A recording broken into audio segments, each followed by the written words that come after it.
Hello and welcome to Law Kanya. This is the part 2 of important judgments related to the international law. Here we will discuss these 5 important cases. The first one is between Cambodia and Thailand in the year 1962. This case relates to the temple of Priya Vihar, which is an ancient and utmost significant temple. It is located in the border of Thailand and Cambodia, and due to its cultural and historical value, it is very valuable. However, if we see the cultural and historical history, Thailand was the owner of a particular area till 1904. Now, when Cambodia was a colony of French, both the nations came into an agreement that they divide the border according to the watershed. Soon after, a detailed map of the border was also drawn up, but by mistake yet very clearly marked the temple of Priya Vihar in the territory of Cambodia. This map was drawn by French Siamese Commission. However, the Thailand government never objected the positioning of the temple in the map, even after having received it officially. Even after several years, when the Thai prince visited the temple, he saw the French flag over the temple but did not raise any objection. The government of Thailand raised objections only when the UNESCO declared the temple of Priya Vihar as the World Heritage Site. And upon this, the Thailand government demanded that property as their own and even deployed military personnel. Gradually, the disputes arose and the matter came before International Court of Justice. Now, court here framed the issue that whether Cambodia had sovereignty over the territory of Priya Vihar temple or not. To this, the court held that Cambodia had sovereignty and not the Thailand. The court directed the government of Thailand to withdraw its military forces from the property and other police forces that it had been deploying over there. The commission responsible for laying out the map was a joint commission, which was comprised of both the countries, and both of them had adopted the same without raising any objection. Therefore, Cambodia had sovereignty over that area and Thailand had ceased to be the owner due to the principle of acquiescence. Next case is a very important one related to the Chorso factory case between Germany and Poland in the year 1927. Here, the principle that is studied over here is of repatriation, meaning thereby the one has to pay up for the wrongdoing. Brief facts of the case are such that after the World War I, a bipartite agreement was brought up between Germany and Poland. Under this agreement, Germany had agreed to transfer the control of Upper Silesia area to Poland. It's a place in Germany which it had given to Poland. Now, what happened is, under the agreement that pertained, the Poland shall not forfeit any property of Germany. But thereafter, Poland forfeited two of the German companies situated at that area.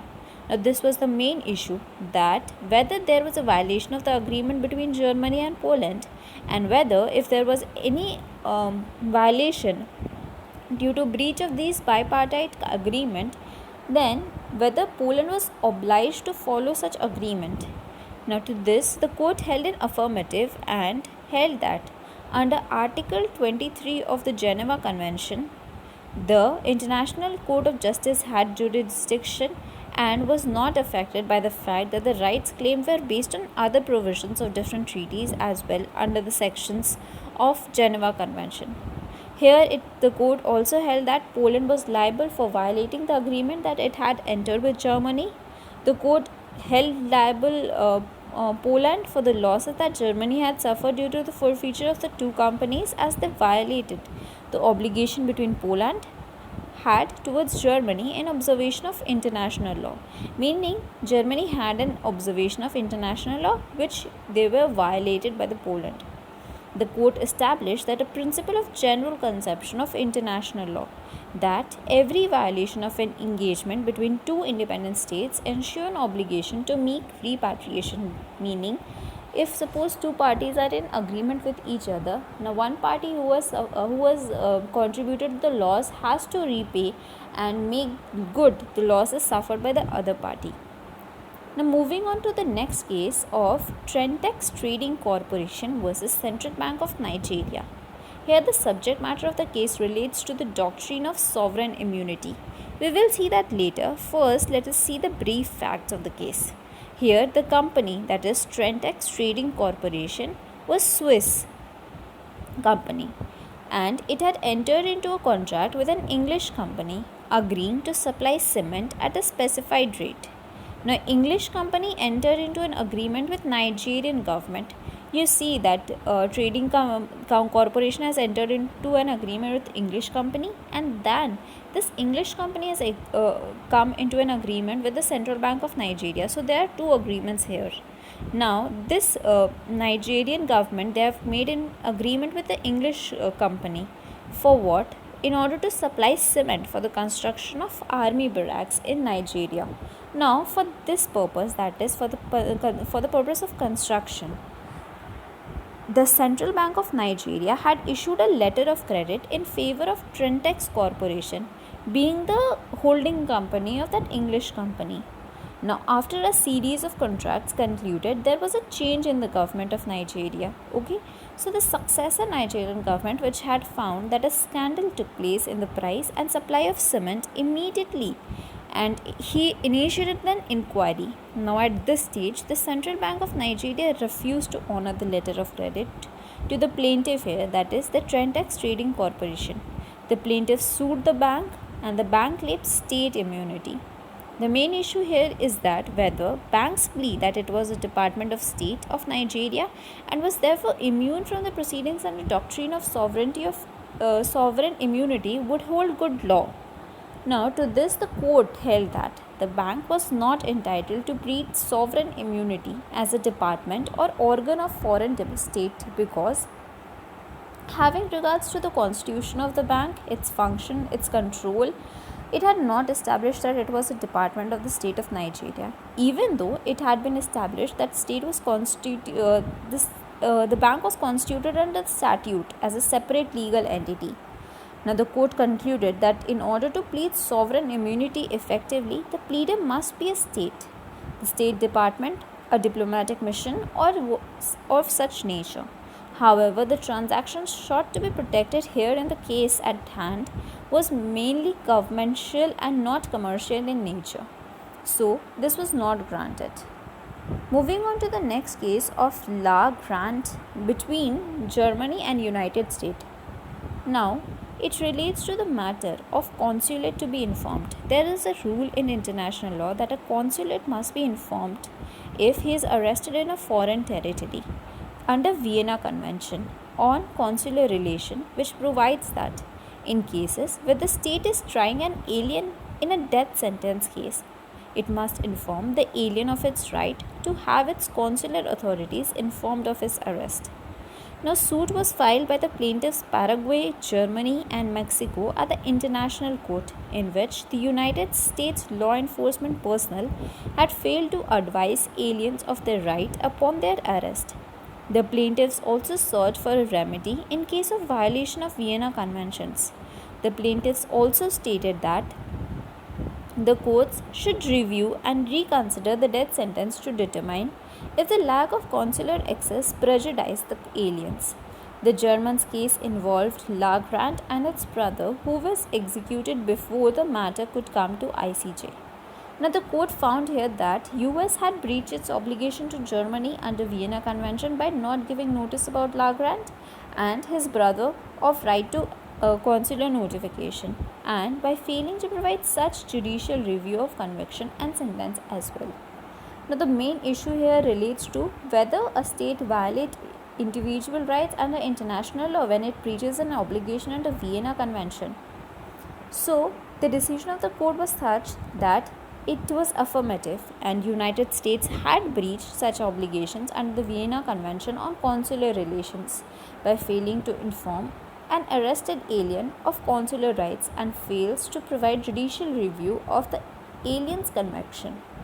Now, this sentence also violates individual rights held by the alien under international law.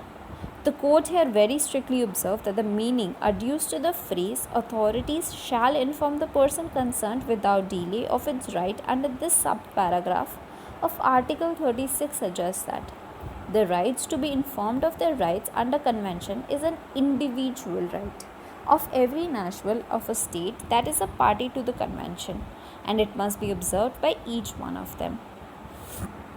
The last case is very important, relating to the asylum between the state of Colombia and Peru in the year 1950.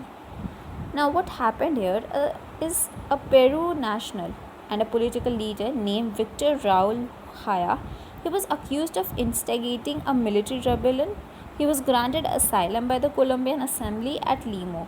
However, he was not allowed to leave the country. Now, the dispute arose between Peru and Colombia, and the matter was then referred to the International Court. The main question raised was regarding the right to grant diplomatic asylum. Issues framed by the court were: is Colombia competent as a country that grants asylum to unilaterally qualify the offense for purpose of asylum under international treaty and international law? Also, did Colombia violate the Havana Convention on Asylum 1928 when it granted asylum? To this, the court observed that Havana Convention does not provide any right of entitlement to any state for the unilateral qualification of an offense as a political offense. Hence, it would be wrong to assert that Colombia had any right to make such a qualification. The Colombian government relied highly on Montevideo Convention that was made in the year 1933. Now, this convention allows such power to the state, and to such, court observed that Peru had neither signed nor ratified this Montevideo Convention. Moreover, the convention had not been ratified by a large number of states, and its provisions are very rarely used. Hence, it is neither binding as a treaty nor as a general principle of international law. Minded, this case is very important, and here it was given by the court that Montevideo Convention is very rarely used and is not to be treated as a principle or a guiding principle of international law.